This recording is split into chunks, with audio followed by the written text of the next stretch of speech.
تھوڑی سی تنخواہ ہوتی ہے اور 6-6 7 بچے ہوتے ہیں اور انہوں نے قرضہ کسی کا نہیں دینا ہوتا. کیوں؟ کہ کبھی ڈاکٹر کے پاس جانے کی ضرورت ہی نہیں. اور کئی لوگ ایسے ہیں کہ ماشاء اللہ ہیں بھی کروڑوں پتی اور اگر پوچھیں تو قرضے بھی کروڑوں کے ہیں. تو برکت ایک الگ چیز ہے. ہمیں ایک مرتبہ رشیا کی ایک ریاست میں جانے کا موقع ملا تو صاحب خانہ نے بکری ذبح کی اور اس کو انہوں نے بھون کے سامنے رکھ دیا. بھونی ہوئی بکری جو ہوتی ہے آپ کو پتہ ہی ہے چربی بھی ساتھ ہو تو عجیب ہوتی ہے. خیر جب کھانے کا وقت آیا تو ہم نے دیکھا کہ جن برتنوں میں انہوں نے وہ رکھا ہوا تھا نا گوشت، وہ نیچے چربی پگھلی ہوئی تھی اور چربی ساتھ بھی لگی ہوئی تھی. تو ہم تو جی اس میں سے کھانے لگے، بڑا دیکھ کے یہاں چربی نہیں، بڑا بچ کے سنبھل کے تھوڑا سا لیا کہ بھائی زیادہ کولیسٹرول نہ ہمارا اندر چلا جائے. ہمارے پاس ایک وہاں کے مقامی بڑے میاں آ کر بیٹھ گئے اور اللہ کی شان کہ انہوں نے آ کے کھانی ہی چربی شروع کر دی. بڑے میاں ان کی بھویں بھی سفید اور ماشاءاللہ وہ چربی اٹھا رہے ہیں اور چربی کھا رہے ہیں، چربی اٹھا رہے ہیں. اب 4-5 منٹ تو برداشت کیا، لیکن 4-5 منٹ کے بعد برداشت کرنا مشکل. ایک بندہ کھا ہی چربی رہا ہے. اور لطف کی بات کہ پھر انہوں نے چمچ پکڑی، چمچ بھری اس میں وہ جو پگھلی ہوئی چربی تھی اور پینی بھی شروع کر دی. یا اللہ، اٹ بیکیم ٹو مچ. تو میں نے ان کی طرف دیکھا اور میں نے بڑے میاں سے تعارف کیا. میں نے کہا کہ بڑے میاں آپ ٹھیک ہیں، خیریت سے ہیں؟ انہوں نے کہا ہاں میں ٹھیک ہوں، خیریت سے ہوں. میں نے کہا آپ کی صحت ٹھیک ہے؟ کہ میری عمر اس وقت تقریباً 82 سال ہو چکی ہے. میں نے اپنی پوری زندگی میں کوئی میڈیسن کی گولی اپنے منہ میں نہیں ڈالی. اس کو کہتے ہیں صحت کی برکت. کہ 82 سال عمر ہو جائے، بندہ 82 سال میں ایک ٹیبلٹ بھی کبھی منہ میں نہ ڈالے. کہتے ہیں کبھی میں ڈاکٹر کے پاس گیا ہی نہیں، پوری زندگی نہیں گیا. یہ صحت کی برکت کہلاتی ہے. ہمارے حضرت مرشد عالم رحمت اللہ علیہ 90 سال کی عمر میں ان کی وفات ہوئی. عمر کے دنوں میں حضرت جب خط پڑھتے تھے تو اینک اتار کے پڑھتے تھے، اس لیے کہ قریب کی نظر ٹھیک تھی، دور کے لیے اینک ساتھ لگایا کرتے تھے. اور دور تو 40 سال کے بعد ایجنگ افیکٹ ہوتا ہی ہے. وہ تو ہر آپٹیشین کہے گا کہ 40 سال کے بعد ایجنگ افیکٹ، دور کی نظر تو لگانی پڑتی ہے. قریب کی نظر 90 سال میں اتنی تیز کہ خط جو ہے وہ اینک اتار کر پڑھا کرتے تھے. سنوائی اتنی تیز تھی سماعت کہ کمرے کے کونے میں کوئی وسپر کرتا تھا تو حضرت سن لیا کرتے تھے. اور اللہ کی شان کے سال کی عمر میں تمام دانت حضرت کے بالکل ٹھیک تھے. ایک مرتبہ کھانا آیا تو میں نرم سی روٹی نہ ڈھونڈ کے حضرت کے آگے رکھنے لگا. پوچھنے لگے کیا ڈھونڈ رہے ہو؟ میں نے کہا حضرت میں کوئی نرم سی روٹی آپ کے لیے ڈھونڈ رہا ہوں. فرمایا میرے دانتوں کو کیا ہوا ہے، دو مجھے کوئی کڑک روٹی. 90 سال کی عمر میں کڑک روٹی کھائی. اللہ کی شان. اور ایسی قوت اللہ نے دی تھی کہ ایک مرتبہ اس عاجز کے کندھے پہ دوسرا ہاتھ رکھا تو ماشاءاللہ لمبا قد تھا اور صحت تھی اور جسم تھا.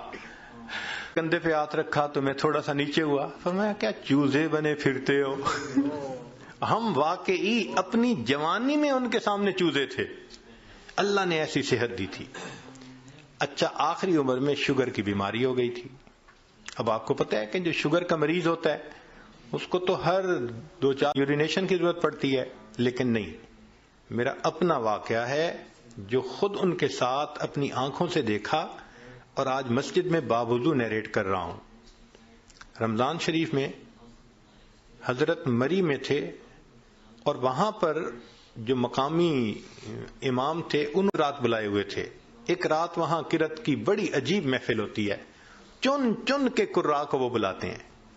حضرت نے مغرب کے بعد کھانا کھایا اور وضو فرمایا، اور وضو کرنے کے بعد مجھے فرمانے لگے کہ بھائی جلدی جانا ہے تاکہ پہلی صف میں جگہ مل سکے. تو جلدی عشاء، تو حضرت پہلے ہی آ کے بیٹھ گئے، حالانکہ ابھی آدھا گھنٹہ نماز میں رہتا تھا۔ عشاء پڑھی، پھر عشاء کے بعد تراویح ہوئی، پھر تراویح پڑھنے کے بعد قرات شروع ہوئی۔ تو میرا خیال تھا شاید تراویح پڑھنے کے بعد حضرت جائیں گے، وضو تازہ کریں گے۔ میں نے ذرا ایک دو دفعہ چہرے کی طرف دیکھا کہ جانے کی نیت نظر آتی ہے، مگر نہیں، وہ تو پرسکون بیٹھے تھے۔ میں خاموش ہو گیا۔ اب قرات شروع ہوئی، ایک قاری نے قرآن پڑھا، اور ہمارے حضرت تو قرآن کے عاشق تھے، وہ تو جب کوئی قرآن پڑھتا تھا حضرت تازہ دم ہو جاتے تھے۔ حضرت نے ان قراء کا قرآن سنا، اتنا پڑھنے والوں نے قرآن پڑھا کہ سحری کا وقت ختم ہونے میں 1 گھنٹہ باقی رہ گیا۔ تو اعلان ہوا مسجد میں کہ بھئی سب لوگوں کے لیے اجتماعی سحری کا بندوبست مسجد میں کیا گیا ہے، کہا گیا آپ لوگ اٹھیں اور اپنی سحری کھا لیں۔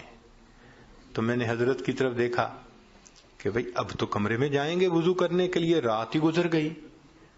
تو میں نے پوچھا حضرت وضو فرمائیں گے؟ فرمایا اس کا مطلب تھا کہ نہیں کرنا۔ میں چپ ہو گیا۔ حضرت نے وہیں میں سحری کھائی۔ اب کھانا کھانے کے بعد تو نوجوان لوگوں کو جانا پڑتا ہے بیت الخلاء میں، تو جب کھانا کھا لیا تو پھر میں ذرا قریب ہوا۔ حضرت وضو تازہ فرمائیں گے؟ میری طرف دیکھ کے فرمایا میرا وضو کوئی کچا دھاگا ہے؟ یہ الفاظ کہے، میرا وضو کوئی کچا دھاگا ہے؟ میں خاموش ہو گیا۔ اب فجر کا وقت ہو گیا، تو اس عاجز کا خیال تھا کہ بس حضرت فجر پڑھیں گے اور فوراً چلے جائیں گے۔ حضرت نے فجر کا سلام پھیرا اور ممبر کے اوپر آ کر بیٹھ گئے اور کہا حضرات کو کہ ساری رات تم نے مجھے قرآن سنایا ہے، اب میں تمہیں قرآن سناؤں گا۔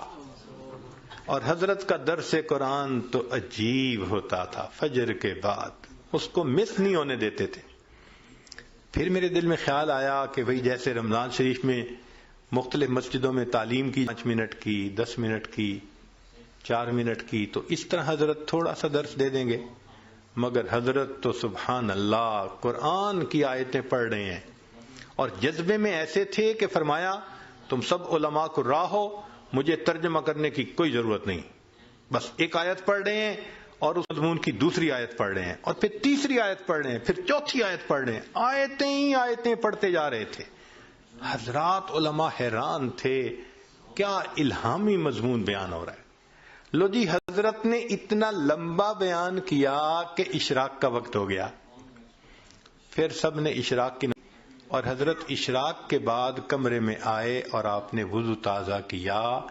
90 سال کی عمر، شوگر کا مریض، درمیان میں کھانا بھی کھایا، اور مغرب کے بعد کے وضو سے حضرت نے اشراق کی نماز پڑھی۔ اس کو کہتے ہیں صحت کی برکت۔